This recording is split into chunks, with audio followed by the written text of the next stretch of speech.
곧 결혼을 앞두고 있는 29살 여자입니다. 신혼집을 알아보는 과정에서 예비 신랑과의 마찰이 생겨서 이렇게 사연 한번 보내봅니다. 나름 상위권 좋은 대학 나와 전망 좋은 회사 다니고 있는 사람인지라 다른 건 몰라도 머리 하나만큼은 좋은 줄 알았는데 헛똑똑이 중에서도 이런 헛똑똑이가 따로 없네요.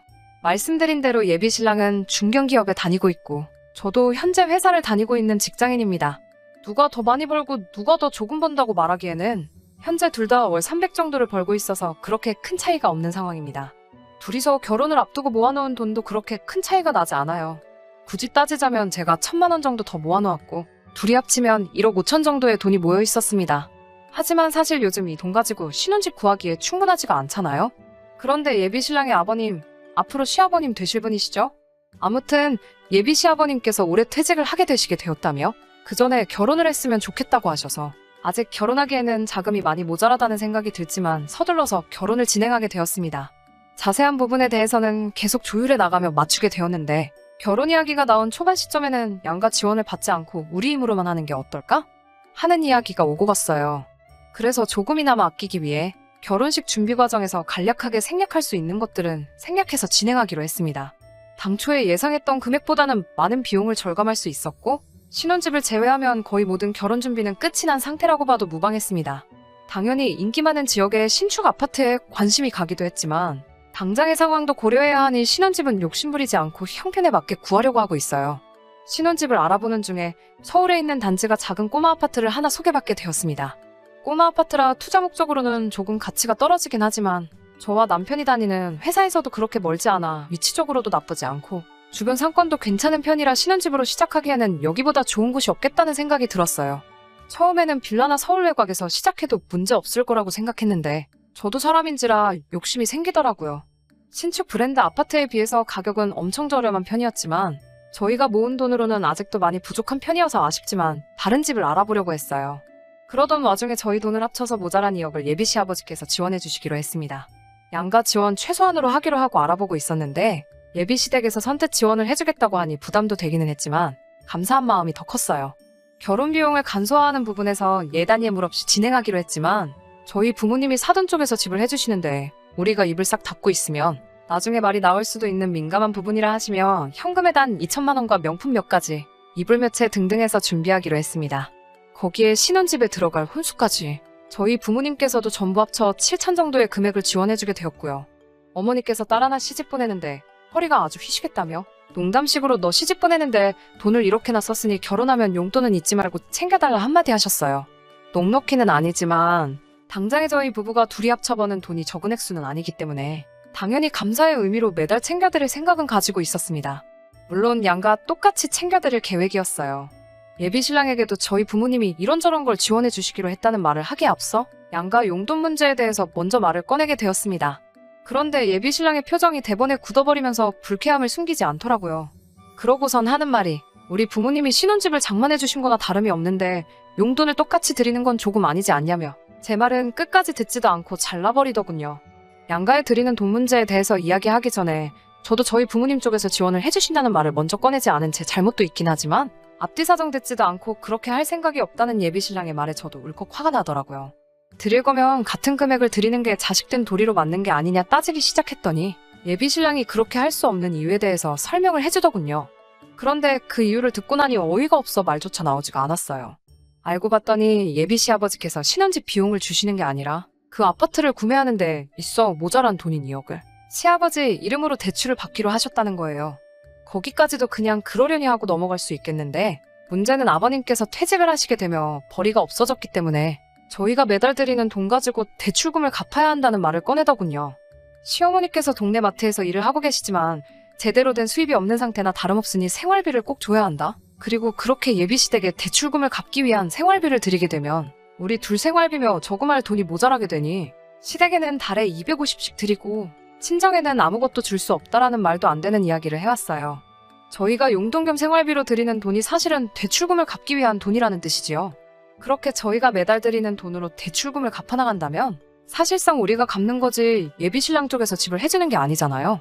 대출을 시아버지 앞으로 받았다 뿐이지 원금의 이자까지 고스란히 우리 부담인 거니까요. 그건 말도 안 되는 소리라고. 그럴 바에야 요즘 신혼부부 대출이 잘 되어 있는데 차라리 우리 쪽에서 신혼부부 대출을 알아보는 게 맞지 않냐고 말을 했습니다. 제 말이 틀린 말이 아니니 예비신랑도 이해를 했는지 그러면 부모님하고 상의해보고 연락을 준다고 하고 헤어지게 되었습니다. 그러고 집에 돌아왔는데 참 많은 생각들이 오고 가네요. 여기서 제 고민은 시댁에서 이런 사고방식을 가지고 있다는 것고 예비신랑인 남자친구도 현실적인 문제에 대해서는 하나도 생각하지 않고 오로지 예비시 부모님 뜻에 무조건 따르고 있다는 것입니다. 사실 조금만 생각해보면 자기 부모님이 억지 부리고 있다는 게 뻔히 보이는 일인데 너무 쉽게만 생각하고 있는 게 아닌가 하는 느낌을 지울 수가 없어요. 이 결혼을 해야 하는 게 맞는 건지 하는 생각까지 들고 있습니다. 결혼식까지 얼마나 남았다고 이런 생각을 하고 있는 저도 너무 이기적인 게 아닌가 하는 생각마저 드네요. 사연 들으신 분들께 저에게 도움이 될 만한 좋은 조언 부탁드리겠습니다. 후기 보내드립니다. 예비시댁에서 지원해준다는 돈이 사실은 전액이 대출이었고 저희가 결혼하고부터 매달 생활비 명목으로 갚아드려야 한다는 사실을 알게 되고 저희 어머니한테 이걸 말해야 하나 말아야 하나 고민을 많이 했습니다. 예단으로 줄 이불 한번 보러 가자고 제 손을 잡아 끄는 저희 어머니를 보니 이 사실을 언제까지 숨길 수가 없겠다는 생각이 들었습니다. 그래서 지금 처한 상황을 자세하게 말씀드리니 저희 어머니도 그게 어느 나라 계산 방법이냐면서 말도 안 되는 일이라고 하시더라고요. 당장 파혼하라고 해도 모자랄 게 없는 상황에서도 저희 어머니는 사돈어른들이 그런 생각을 가지고 계시다면 차라리 혼수며 예단하기로 했던 돈 그리고 어머니도 대출을 조금 받아서 그 집값에 보태는 게 어떻겠냐고 제안을 해오셨어요. 그렇게 하기만 하면 예비시 아버님 이름으로 내야 할 대출금 이자도 대폭 줄어들게 되니 외벌이 하시는 예비시 어머니가 버는 돈으로도 충분히 감당 가능한 금액이지 않겠냐는 계산이 서더라고요.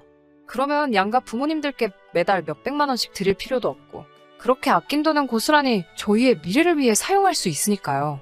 거기에 그렇게만 한다면 예비신랑이나 저나 신혼집이나 기타 결혼 비용에 대해서 거의 반반씩 부담하는 거나 마찬가지니 누가 집을 해줬네 뭘 해줬네 이런 문제로 양가에 매달 보내드리는 용돈 문제도 어디에 더 주고 어디에는 덜 주겠다 하는 말도 안 되는 일로 다툴 상황도 사라지고요. 현재로서는 이것보다 더 좋은 방법이 딱히 떠오르지 않았습니다.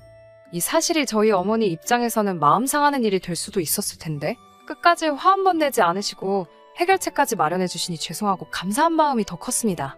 저도 더 기다리지 않고 이렇게 하면 어떻겠냐는 말을 예비신랑에게도 해줬습니다. 하지만 끝까지 우리 부모님이 해주신다는데 왜 그렇게까지 해야 하는 거냐며 제 말을 이해하지 못하더라고요. 도무지 의견을 굽히지 않던 예비신랑 때문에 전화로 서로 언성이 커지는 지경까지 이르게 되니 전화로 1월 반에 만나서 이야기하자는 말에 일단 전화를 끊었습니다. 다음날에 약속 장소에 나가보니 예비신랑 혼자서 나온 게 아니고 예비시어머니를 대동해서 같이 왔더라고요. 예비시모까지 끌고 나온 이유가 뭘까 싶었는데 아니나 다를까 예비신랑은 대화에서 쏙 빠지고 저와 예비시모 두 사람이서 대화를 나누게 되었습니다. 예비시모는 시대가 아무리 바뀌었다지만 결혼할 때 집은 남자 쪽에서 해오는 게 맞지 않느냐는 그럴싸한 말로 대화를 시작하셨습니다. 예비시어머니의 말씀을 간략하게 설명하자면 요즘 대세가 아무리 반반결혼이라고 하지만 남자가 집을 해오지 않으면 처가에서 무시를 당하지 않겠느냐. 내 아들 기죽어 사는 꼴 보고 싶지 않다. 자식 지켜주고 싶은 게 부모 마음 아니겠냐. 뭐 이런 말씀을 하시면서요. 그러니 그럴 바에 이자가 훨씬 저렴한 신혼부부 대출을 받겠다. 이런 식의 지원을 해주지 않으셔도 처음부터 저희는 양가 부모님들께 섭섭치 않게 용돈이 되었든 뭐가 되었든 효도를 할 계획이었다. 이런 식으로 설득을 계속 해보았지만 예비 시어머니의 입장은 단호하셨고 제 말을 들으실 생각도 없어 보였어요. 솔직히 제 말을 들을 생각이 없으시다기보다 집을 무기로 친정부모님께 드리는 용돈까지도 전부 본인들이 챙기겠다는 계획을 바꾸고 싶어 하지 않아 보였어요. 끝까지 모자란 신혼집 비용은 본인들이 하겠다고 우기시고 좀처럼 그 고집을 꺾으실 생각이 없어 보이길래 그럴 바에는 아예 지원도 받지 않고 그 집에서 신혼살림을 차리지 않겠다고 말했어요. 어머님이 어떤 생각이신지는 사실 잘 이해가 가질 않는다고 차라리 아예 처음부터 계획한 대로 양가 지원을 받지 않고 양가에 똑같이 효도하며 살겠다는 뜻이었죠. 그러자 어머님께서 본심을 꺼내시네요. 언젠간 저희도 아이가 생길 건데 그때가 되면 우리 아들 혼자 외벌이를 하게 되지 않느냐며 그때가 경제적으로 우리가 힘들어지지 않느냐고 하시는데 결론은 우리 귀한 아들이 힘들게 번 돈 가지고 친정에 효도하는 꼴을 볼 수가 없다는 뜻이지요.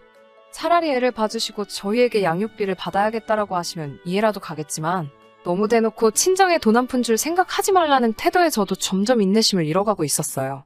예비신랑은 대화가 길어지고 좀처럼 답이 안 나와서 지루해졌는지 아직도 똑같은 이야기냐고 이제 고집 그만 부리고 엄마가 하자는 대로 하자고 하는데 어머님도 그 말에 벌써부터 시어미 뜻에 나를 세우고 말대꾸를 하는 모습이 불쾌하다는 식으로 나오시더군요.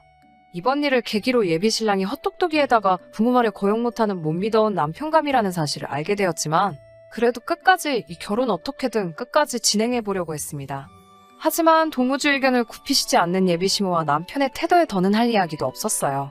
결혼하고 싶은 마음이 싹 사라지더라고요.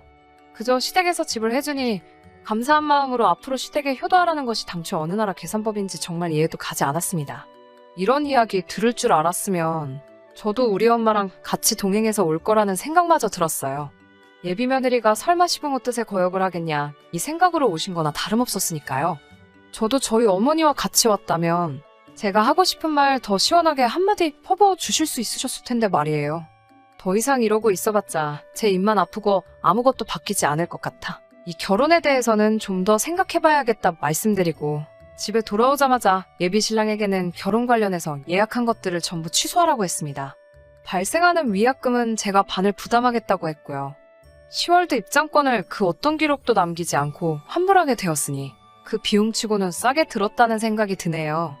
결과적으로는 제가 이득인 셈이라 치고 결혼하고도 자기 부모님에게만 효도하고 싶어하는 기특한 예비신랑은 아들 걱정 때문에 잠도 못 주무실 것 같은 예비 시부모님 품으로 돌려드렸습니다. 예비 신랑에게서 연락이 몇 번 왔었어요. 아직도 문제에 대한 본질은 파악 못하고 시댁에 드리는 돈은 그대로 하고 친정에도 얼마씩 주자고 하는 말에 너는 대체 머리가 얼마나 나쁜 거냐고 헛똑똑이 빡대가리인 거 들켜서 조만간 잘릴 수도 있으니 회사에서 줄이라도 잘 서고 있으라는 진심이 가득 담긴 충고를 해주고 전화를 끊어버렸습니다. 결혼은 두 사람이 만나 두 가족이 한 가족이 되는 것이라 생각합니다. 누가 누구에게 진짜로 무얼 더 해줬고 아니고 간에 어느 한쪽에만 치우치는 건 말도 안 되는 일이라고 생각해요. 적어도 언젠가 예비신랑이나 그 부모님들이 저를 놓치게 된 걸 땅을 치며 후회할 날이 왔으면 좋겠다는 생각을 하면서 이만 저의 사연은 마무리 짓도록 하겠습니다. 끝까지 들어주셔서 감사합니다. 오늘의 사연은 여기까지입니다. 구독과 좋아요, 알람 설정 부탁드리고 더 좋은 사연으로 다시 찾아뵙겠습니다. 감사합니다.